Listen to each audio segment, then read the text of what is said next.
hablar un poco de lo que es monitoreo hemodinámico de enfermería en el paciente grave, ¿no? Entonces, acá vamos a ver cómo nosotros como enfermeros hacemos la parte del monitoreo hemodinámico en el paciente, tanto en el paciente COVID como en el paciente grave que en los servicios de emergencia, ¿no?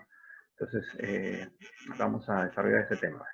Entonces, lo primero que tienen que recordar es qué es monitoreo, ¿no? Tenemos que es el control sistemático de las variables fisiológicas para detección, el reconocimiento y la corrección oportuna de las alteraciones fisiológicas del paciente. Entonces, si nosotros ponemos a un paciente en un monitoreo o un monitor, digamos 5 parámetros, primero es determinar cómo está el paciente a inicial, ¿no? Digamos, la primera impresión de base, cómo están las funciones vitales. Entonces, conectamos pues al paciente al monitor y nosotros programamos el monitor, ¿no? Los monitores, acuérdense siempre que tiene que personalizarse. No podemos simplemente prender un monitor y dejar que el monitor sea igual para todos los pacientes. No es igual un paciente en bradicardia por bloqueo AB, no es igual un monitor en un paciente con, por ejemplo, una FA o un paciente con cirrosis hepática a un paciente con crisis hipertensiva renal. ¿A qué me refiero? De que los valores que nos van a dar cada uno de estos pacientes son diferentes, pero no necesariamente están mal. Por ejemplo, ¿no? Digamos, es un paciente cirrótico. Los pacientes cirróticos no te hacen presiones por encima de 9,6, 9,5 o por escasamente 10,6, ¿no? Entonces, pretender que este paciente llegue pues a 12,6 no es lo correcto en presión arterial. O igual los bloqueos, por ejemplo. El bloqueo, digamos, el paciente que está bloqueado tiene una frecuencia de 45, ¿no? Si nosotros no personalizamos el monitor, no podemos tener un buen monitoreo, digamos. Entonces yo tengo que programar, si mis valores iniciales por defecto de la frecuencia cardíaca es entre 60 y 120, tengo que modificar el valor menor, porque el monitor me va a sonar todo el tiempo, ¿no?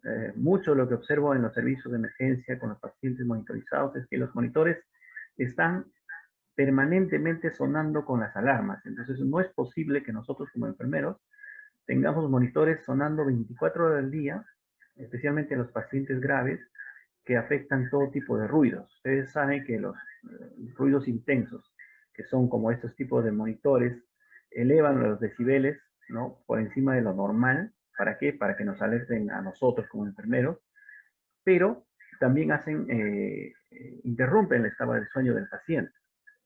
Entonces, muchos de los casos que veo yo es que los monitores que suenan y suenan igual que los ventiladores, ¿no? Ustedes saben que en el día, pues el nivel de decibeles de ruido es más alto que en la noche. En la noche generalmente los decibeles bajan. Me refiero al ambiente hospitalario o al ambiente extrahospitalario, ¿no? Los carros, las bocinas, todo eso bajan. Por lo tanto, los monitores o los ventiladores van a tener un tipo de sonido más incrementado que los decibeles permitidos. Entonces, esto en un paciente que está en estado de coma inducido o un paciente que intenta dormir, pues no ayuda a la conciliación del sueño, ¿no? Entonces, muy importante nosotros, si está con una frecuencia de 45 y yo lo que no quiero es que baje por debajo de 35, simplemente muevo que el índice menor sea 36, ¿no? O por ejemplo, está una FA, está en 125. Entonces, subo la frecuencia cardíaca, el nivel mayor a 130, ¿no? Entonces, de esa manera, si ya por encima de 130 sube, me alerta y recién tomo la decisión o informo al médico, ¿no? O un paciente, por ejemplo, con EPOC. Un paciente con EPOC, el otro día me sucedió un caso de un paciente con EPOC que su basal de ella era 90, ¿no? Y ya pues el monitor está preconfigurado para que suene 90 hacia abajo. Entonces el monitor suena y suena y suena porque el paciente es pues con una EPOC, no tiene una fibrosis pulmonar y nunca va a saturar más de 91. Ahí está bien, no hay problema. Entonces, bajar la alarma de 89 para arriba, ¿no? Entonces, esas son cosas que nosotros como enfermeros tenemos que concientizarnos de que el manejo de un paciente en emergencia no es simplemente que yo prenda el monitor y lo deje, ¿no? Tengo que personalizar. Es que igual que un celular, ¿no? Ustedes tienen un celular, tienen que personalizar su celular de acuerdo a sus requerimientos, ¿no? Entonces, eso es el detalle en el monitoreo. Ahora, dentro del monitoreo tenemos que ver qué es monitorizar, ¿no? ¿Qué es monitorear? Cada cuánto tiempo lo hacemos, a quién lo hacemos, para qué hacemos, qué requisitos tiene y sobre todo quién monitorea, ¿no? Entonces, monitorear, pues como vimos al inicio, es detección oportuna de algunos síntomas o algunos valores que puedan hacer que el paciente entre a una complicación, ¿no? Estar alerta, entonces, dentro de los parámetros normales. Eh, Ahora, no es igual también monitorizar a un paciente en estado crítico que monitorizar a un paciente, pues digamos, que está hospitalizado por otra causa, ¿no? Una infección, una celulitis. Entonces, un paciente que está en emergencia, lo monitorizamos cada 6 horas. Eh, ¿Por qué? Porque sabemos que sus condiciones, que sus valores fisiológicas están dentro del rango. Solamente aquellos pacientes que hacen, por ejemplo, crisis hipertensiva recurrente, pues tomamos un poco más seguido, ¿no? Pero pacientes que están hospitalizados en una unidad de cuidados especiales, como son emergencias, el monitoreo tenía que ser cada 2 horas. Especialmente si reciben inotrópicos, especialmente si reciben alguna otra droga, y especialmente si han entrado por una causa que son, por ejemplo, el shock, ¿no? Entonces, esos pacientes sí tenemos que hacer un seguimiento de menos tiempo, no más corto. Entonces, dentro del monitorizar tenemos que ver la actitud hacia el paciente, ¿no? Cómo abordamos al paciente en caso de pacientes despiertos, ¿no? Entonces, el monitoreo es parte de la atención en una unidad de cuidados especiales. Tenemos que tener una actitud proactiva ante la monitorización del paciente, ¿no? No necesariamente en emergencia tiene que ser instrumentada, ¿no? Puede ser no instrumentada también. El monitoreo, hay que recordar, no es terapéutico, el monitoreo no es parte de la terapia, ¿no? El monitoreo es una evaluación de enfermería sobre la enfermedad que está sucediendo al paciente. Y lo otro es la observación, que desarrollamos desde el inicio de pregrado, nos inculcan lo que es la observación, ¿no? ¿Qué observar en el paciente? La observación es algo que desarrollamos los enfermeros de emergencia a valorar el peligro. Ustedes, bueno, muchos de acá que quizás son emergenciólogos se han dado cuenta de que ustedes van un poquito más adelante a lo que es la observación simple. Por ejemplo, el sismo de anoche. En el sismo de anoche, el emergenciólogo tiene una forma diferente de actuar en casos de sismo, ¿no? Entonces, esas cosas nosotros desarrollamos como parte de la profesión de enfermeros, ¿no? La observación y la acción o ¿cómo se llama? La actitud frente a los problemas que hay en emergencia, ¿no? No es igual un enfermero emergenciólogo con un enfermero usiólogo, ¿no? El enfermero usiólogo es más intensivo, ¿no? A diferencia del emergenciólogo que es más dinámico, ¿no? Esa es la diferencia también que nosotros vemos. Y la monitorización en estos casos de estos pacientes también vienen a ser totalmente diferente, ¿no? En la UCI como en emergencia.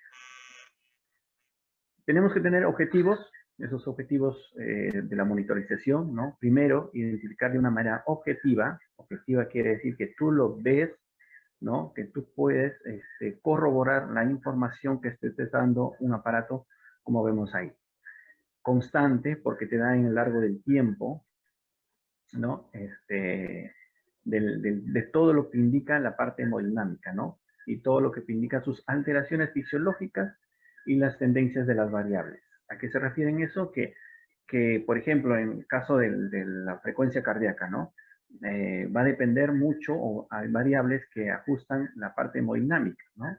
Si el paciente está haciendo bradicardia, está haciendo hipotensión, te va a hacer taquicardia, ¿no? Si el paciente está haciendo fiebre, te va a hacer taquicardia. Entonces, todas las variables siempre van a relacionarse de alguna u otra forma. Entonces, a todas esas variables tenemos que ver cuáles son el que se está afectando, cuál es el que está variando, ¿no? Lo otro, el objetivo es clarificar como medida anticipatoria y continua para prevenir morbilidad. En todo paciente que está monitorizado adecuadamente en un servicio de emergencia, se detectan los problemas muy a tiempo y se pueden actuar sobre esto con rapidez para evitar las complicaciones. Por ejemplo, ¿no? Un paciente que está en ventilación mecánica con una saturación de 92%, ¿no? Con un CO2 de 30%. Por alguna razón se le cae el oxímetro del dedo, ¿no? Se mueve y se desconecta el ventilador, ¿no? Generalmente el ventilador va a emitir un sonido de que se está desconectando, pero si nosotros no actuamos inmediatamente, al minuto puede caer la desaturación. Esto es un compromiso a nivel sistémico y a veces es un poco tarde poder tratar de solucionar ese problema, ¿no? Entonces, eso es lo importante de nosotros, anticiparnos a las circunstancias de la enfermedad del paciente. Otra es dirigir la conducta, ver resultados y cambios fisiológicos secundarios a las intervenciones realizadas, ¿no? O sea, toda actividad que hacemos nosotros viene fundamentada en algo que observamos y algo que corregimos, ¿no? Lo otro es determinar la probabilidad de supervivencia y pronóstico en función de las tendencias de las variables. Entonces, de cómo ingresa el paciente a la unidad de cuidados especiales, nosotros podemos saber el pronóstico, ¿no? Porque ya nos dice los valores que estamos registrando cada 2 horas en la gráfica, nos dicen cómo está yendo este paciente. Por ejemplo, si inició inotrópicos, ingresó por un shock, estamos con una noradrenalina, digamos, en 10, pero la presión no mejora, el gasto cardíaco está bajando, la presión arterial media sigue baja, entonces incrementamos la noradrenalina, pero a más que incrementamos, no mejora. Digamos a 20 de noradrena, el techo de la administración y la PAN está muy baja. Entonces sabemos que el pronóstico es muy malo con este paciente, ¿no? Entonces eso nos da en el largo del tiempo, podemos saber el pronóstico. A diferencia, o en contraste, otro paciente que entra por shock con una presión, digamos, 8,4, ¿no? Iniciamos noradrena, a las 2, 4 horas tenemos buena presión, 11,6, 12,6, tenemos una PAN adecuada, comenzamos a bajar la noradrena, ¿no? Bajamos de 2 en 2 hasta ya apagar. Entonces, eso nos indica un buen pronóstico, ¿no? Que está respondiendo al tratamiento, a la fluidoterapia, digamos, a otros ayudantes como que son los antibióticos, otros medicamentos que mejoran el estado del paciente, ¿no? Entonces, es una forma de saber en el corto cómo el paciente reacciona a una terapia y en el largo tiempo el pronóstico para ver si el paciente está yendo bien o no está yendo bien, ¿no? Y también de eso depende pues la información que tenga el médico. El médico cuando ve la gráfica va a ver pues que cómo está el paciente en cada suceso de tiempo, ¿no? Cada 2 horas. Este, por ejemplo, es un cuadrito que está por ahí por internet que aparentemente tenemos pues un paciente, ¿no? Con una frecuencia de 60, una presión de 12,8, una saturación de 98%, una frecuencia respiratoria de 20, ¿no? Aparentemente todo normal, y a los 5 minutos el paciente está en paro. Y suele suceder, ¿no? Y tú te volteas y dices, pero si estaba bien, ¿no? ¿Por qué? Eh, hemos tenido la presión, pero ¿cada cuánto tiempo tomaba la presión? Manual, decía. O sea, quiere decir que cuando yo me acercaba recién al monitor, presionaba presión, recién tomaba presión. Entonces ahí también hay que configurar la presión cada hora, dependiendo del estado del paciente, cada 2 horas, cada 4 horas, cada media hora. Si estoy iniciando noradrena, pues será cada media hora, para saber cómo está la evolución de la presión arterial cada cierto tiempo, ¿no?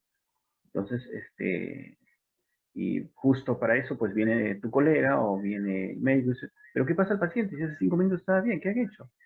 ¿No? ¿Por qué? Porque no hay una monitoría, no hay una actitud proactiva ante lo que es funciones vitales y la actitud de poder corregir eso, ¿no? Entonces suele suceder, ha sucedido.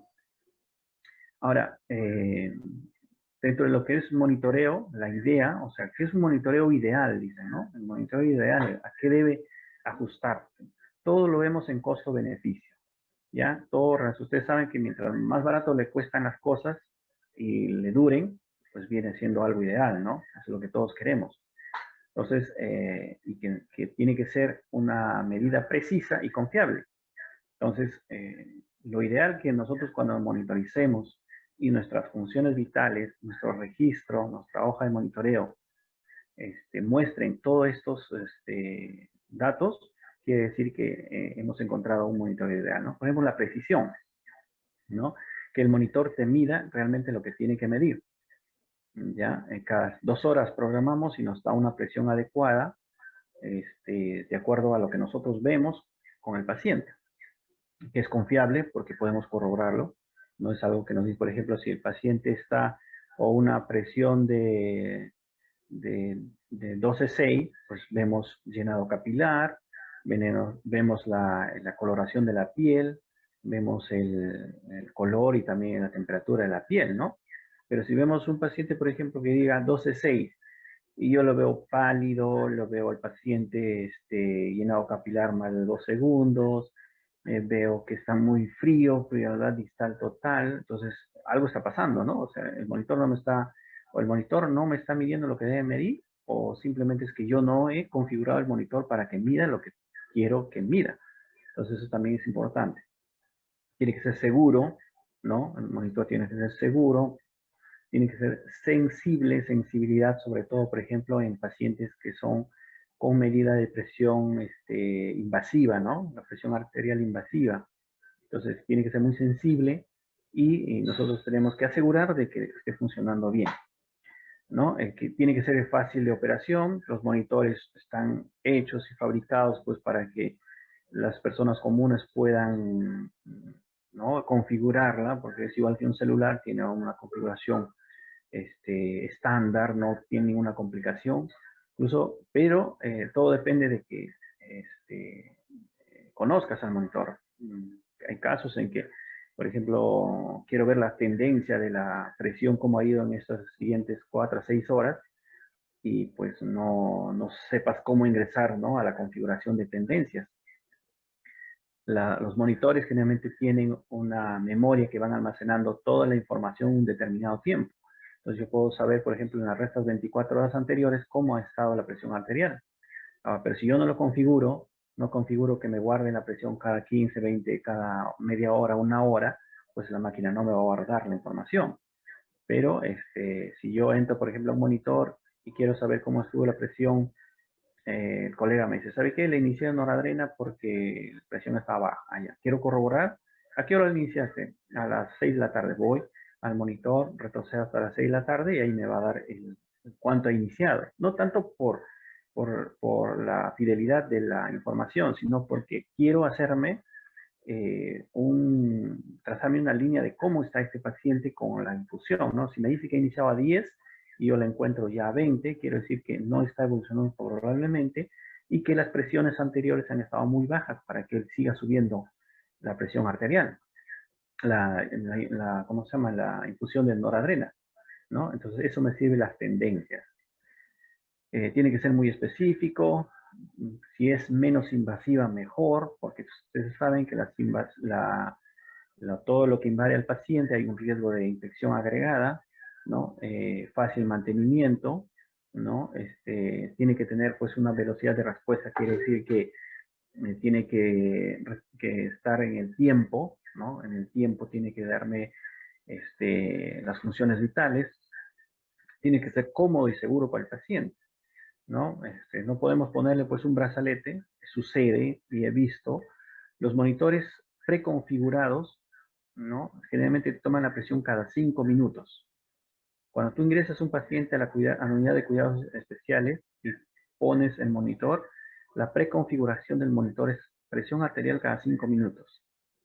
Y si no configuras, tú vas a tener una equimosis en ese brazo a la siguiente turno.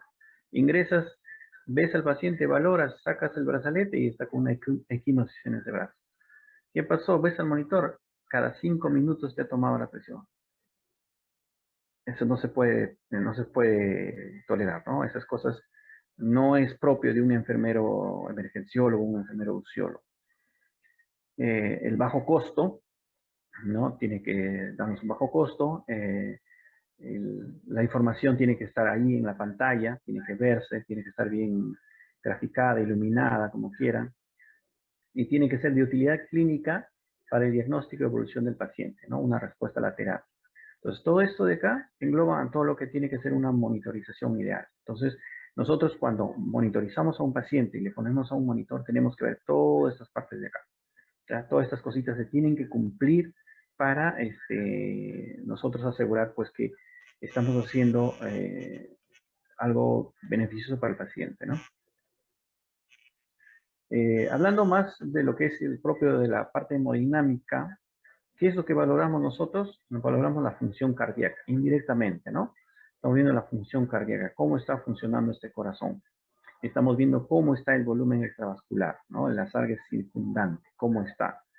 Vemos pues el inotropismo, cómo está la contracción del corazón, la fuerza del corazón, la vasoactividad, que es la vasoconstricción y la vasodilatación, el cronotropismo, que es la frecuencia de las contracciones y la sincronía. Entonces, indirectamente, cuando hacemos valoración de funciones vitales y la parte hemodinámica, estamos viendo todas estas partes del corazón, ¿no?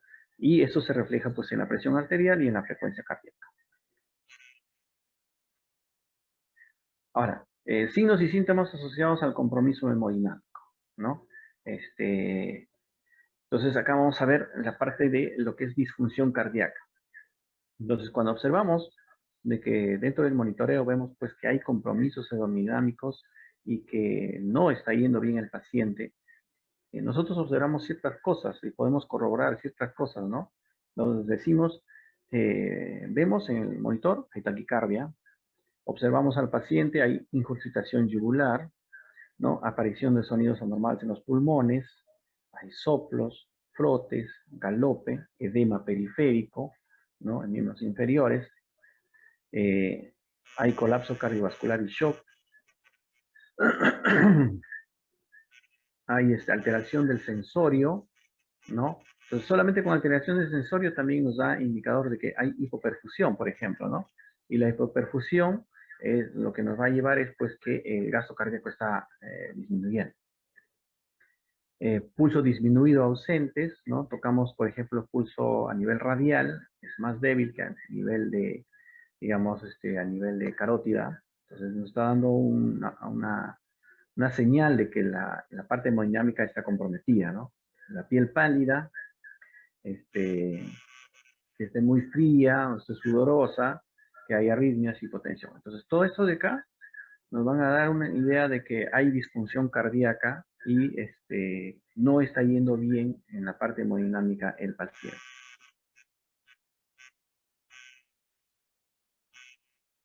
Y ahora, ¿cuáles son estos síntomas además? Por ejemplo, vamos a clasificarlo así, ¿no? En un estado de bajo débito y paciente con riesgo de desarrollar bajo débito. Entonces, en el estado de bajo débito observamos tres cosas: hipovolemia, shock y alteración de la función cardíaca, ¿no? En hipovolemia, por ejemplo, que el paciente esté deshidratado, que tenga hemorragias o haya tenido hemorragias antes de llegar a emergencia, que sea un quemado, ¿no? O que tenga un trauma. No necesariamente la hemorragia tiene que ser externa, ¿no? Puede ser una hemorragia interna, por ejemplo, un estallamiento de hígado, de vaso, ¿no?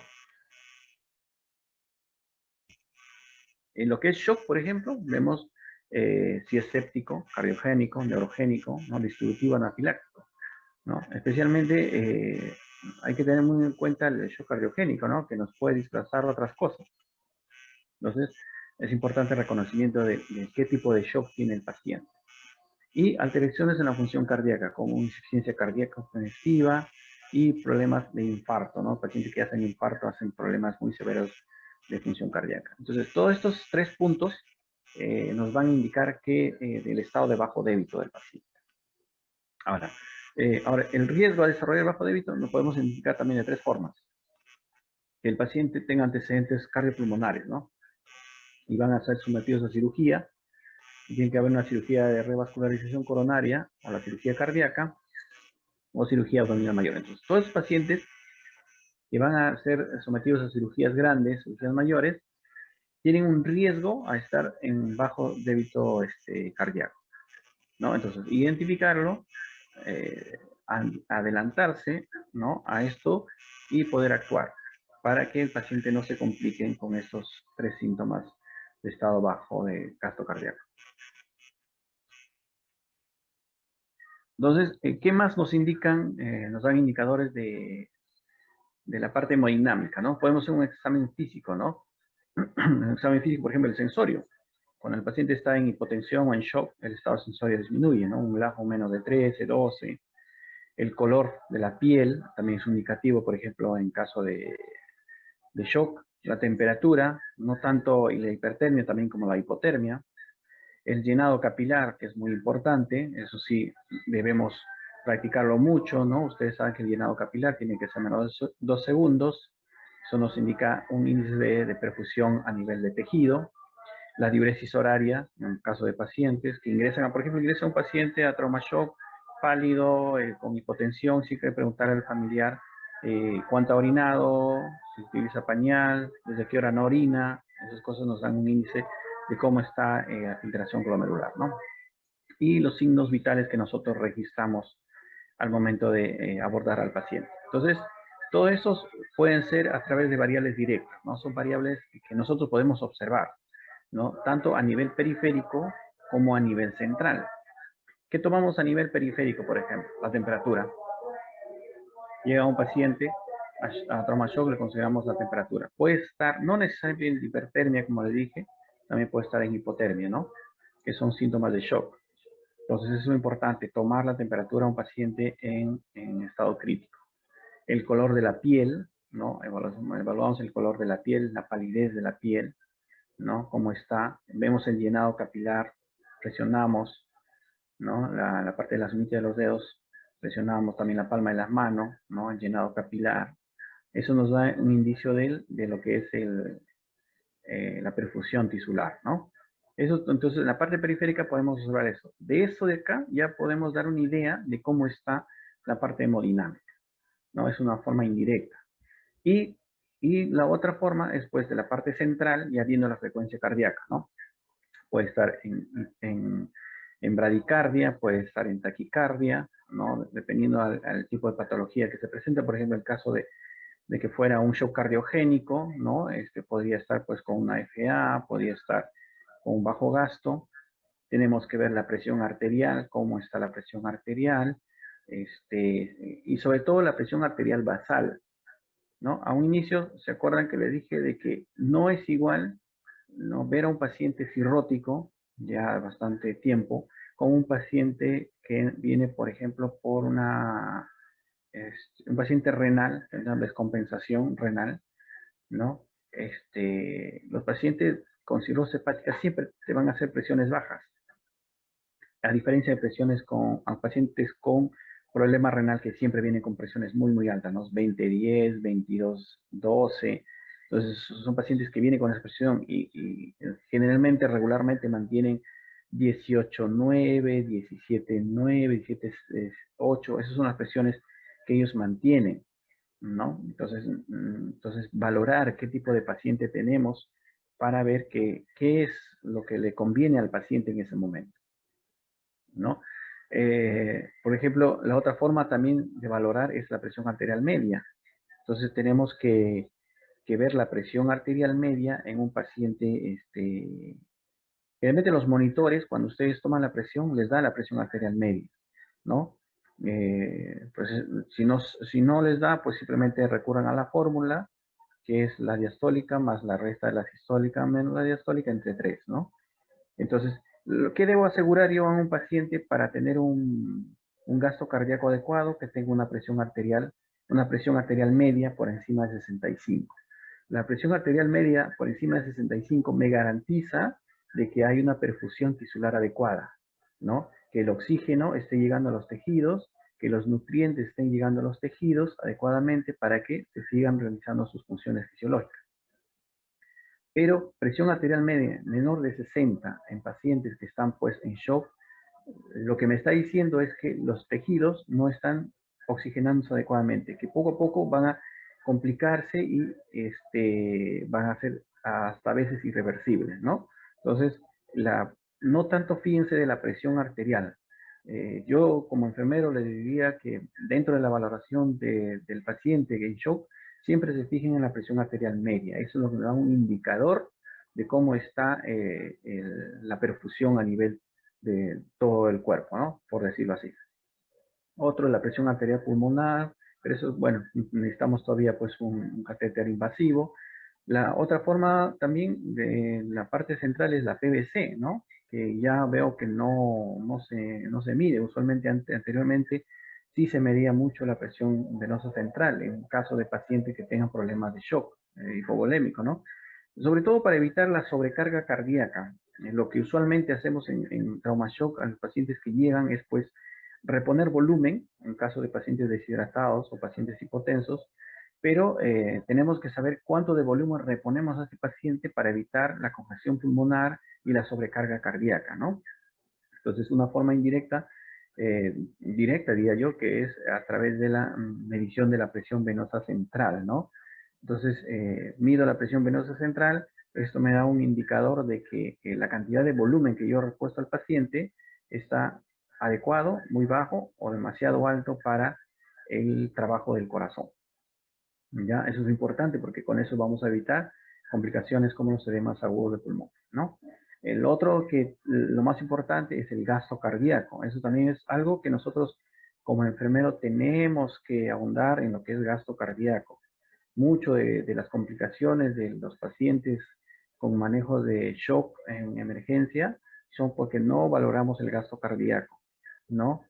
Cuando hay una disminución del gasto cardíaco, cuando hay un aumento del gasto cardíaco. Entonces, el gasto cardíaco, ¿no?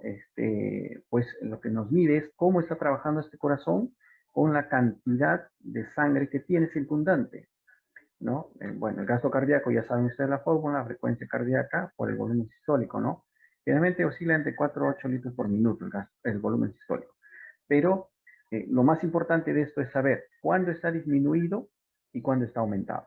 Por ejemplo, ¿qué nos llevaría a un gasto cardíaco disminuido? ¿No?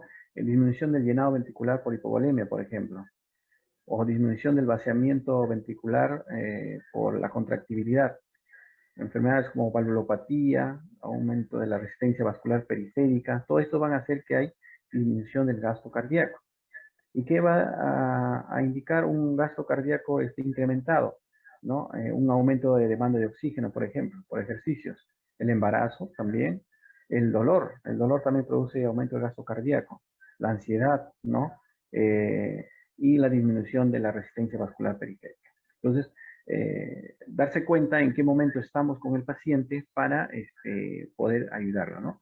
Y lo otro que también nos mide lo que es gasto cardíaco, lo que es en la parte hemodinámica, es la diuresis. ¿Cuánto está orinando el paciente por hora, no? Entonces tenemos que saber a horario, ¿no? Si tengo un turno de 6 horas, más o menos cuánto de orina yo espero en este paciente, ¿no? 180 a 300 mililitros, dependiendo a cómo está el paciente, ¿no? Entonces, un indicador es la oliguria o no, la anuria, por ejemplo, en pacientes que están recibiendo vasopresores, es un indicador de, pues, de falla renal, ¿no? Falla multisistémica y que posiblemente no esté yendo muy bien este paciente. Aquí está el cuadrito más o menos que nos indica pues que hay, en qué caso hay disminución del gasto cardíaco y aumento del gasto cardíaco, ¿no? Entonces, el gasto cardíaco tiene que ver mucho con lo que es precarga y poscarga. Esa parte sí, siempre revisen, ¿no? Esa parte siempre traten de buscar información sobre precarga y poscarga. No muchos manejan esto de precarga y poscarga. Es importante para ver que no se sobrehidrate al paciente, ¿no? Y tiene que ver mucho con lo que es actualmente, por ejemplo, pacientes que llegan a shock trauma con hipotensión, ya los médicos tienen un ecocardio ahí disponible. Entonces hacemos un paneo, una visión, un ecocardio visión, y podemos determinar pues, cómo está la fracción de eyección del ventrículo izquierdo, ¿no? Lo que llaman la FEBI, para ver si este corazón, qué tanto daño ha tenido por su enfermedad crónica, ¿no? Como por ejemplo, la presión arterial. Entonces, eso nos indica pues que no podemos sobrecargar a un paciente, ¿no? O que está, por ejemplo, deshidratado, que es una FEBI muy baja y que hace que este paciente va a desarrollar edemas si es que sobrecargamos con líquidos, ¿no? Y lo otro de la parte hemodinámica, También es importante ver que la oximetría está relacionada con él, ¿no? Porque sabemos que el oxígeno que nosotros inspiramos y se intercambian en los pulmones, viajan a través del cuerpo por la hemoglobina, ¿no? La hemoglobina, el eritrocito es el encargado del transporte, entonces es del oxígeno a los tejidos. Entonces no es igual que un paciente tenga una hemoglobina de 8, ¿no? A una hemoglobina de 12, 14, va a haber siempre problemas de transporte de oxígeno en los pacientes que tienen anemia, sea anemia moderada o sea anemia severa, ¿no? Entonces, una presión arterial de oxígeno de 27 millones de mercurio da una saturación de 50%, ¿no? Ahí en el cuadro ustedes pueden ver la sangre venosa saturada 75% a una PO de 40 milímetros de mercurio. Una presión arterial de oxígeno de 60 da una saturación de 90. Entonces, eso es dependiendo del valor de hemoglobina, ¿no? Entonces, si yo tengo hemoglobina baja, él va a requerir apoyo de oxígeno al paciente. Por más que esté saturando 92, 93, siempre den oxígeno. ¿Por qué? Porque el nivel de hemoglobina tan bajo que tiene hace que su nivel de, digamos, de perfusión a nivel del tejido no es la adecuada, ¿no? Entonces es un cuadrito que más o menos nos dice cómo debe estar la disociación de hemoglobina en los pacientes bueno, dentro del monitoreo hemodinámico, ¿no? Y lo más importante que tenemos que nosotros ver en los pacientes que vienen a emergencia es la valoración. Tenemos que valorar a nuestro paciente, no tanto de cómo llega a emergencia, sino de la complicación por la enfermedad. Algunos pacientes, la gran mayoría de pacientes que tenemos en el seguro que llegan a shock trauma son por complicaciones de su propia enfermedad, ¿no? Pacientes renales, hipertensos, diabéticos, pacientes fibriladores, pacientes con problemas cardíacos.